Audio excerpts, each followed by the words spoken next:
IPL 2026లో భాగంగా వాంఖడే స్టేడియంలో గురువారం జరగనున్న Mumbai Indians, Chennai super Kings మధ్య పోరుపై భారీ అంచనాలు నెలకొన్నాయి.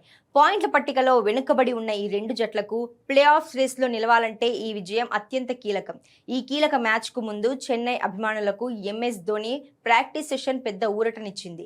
మోకాలి గాయంతో సతమతమవుతున్న ధోని నెట్స్లో సుమారు గంట పాటు కీపింగ్, బ్యాటింగ్ ప్రాక్టీస్ చేస్తూ కనిపించాడు. కాల్ప్ స్ట్రెయిన్ నుండి కోలుకొని పూర్తి ఫిట్నెస్తో ఉన్న ధోని ముంబైతో మ్యాచ్లో బరిలోకి దిగే అవకాశాలు మెండుగా ఉన్నాయి.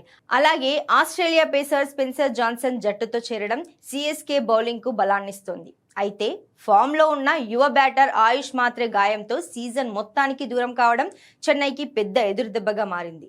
మరోవైపు ముంబై ఇండియన్స్కు England star all-rounder Will Jacks రాకతో కొండంత బలాన్నిస్తోంది. టీ20 ప్రపంచ కప్లో అద్భుత ప్రదర్శన చేసిన జాక్స్ వ్యక్తిగత కారణాల వల్ల సీజన్ ఆరంభ మ్యాచ్లకు దూరమైనా ఇప్పుడు వాంఖడే నెట్స్లో తీవ్రంగా శ్రమిస్తున్నాడు. అతని రాకతో ముంబై బ్యాటింగ్ మరియు స్పిన్ విభాగం మరింత పటిష్టం కానుంది.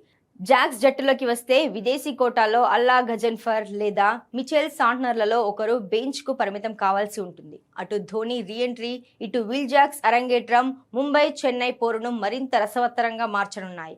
గాయాలు మరియు ఆటగాళ్ల రాకతో రెండు జట్ల కాంబినేషన్లలో కీలక మార్పులు చోటు చేసుకున్నాయి. ఈ ఎల్ క్లాసికో యుద్ధంలో గెలిచి ఏ జట్టు రేస్లో నిలబడుతుందో చూడాలి.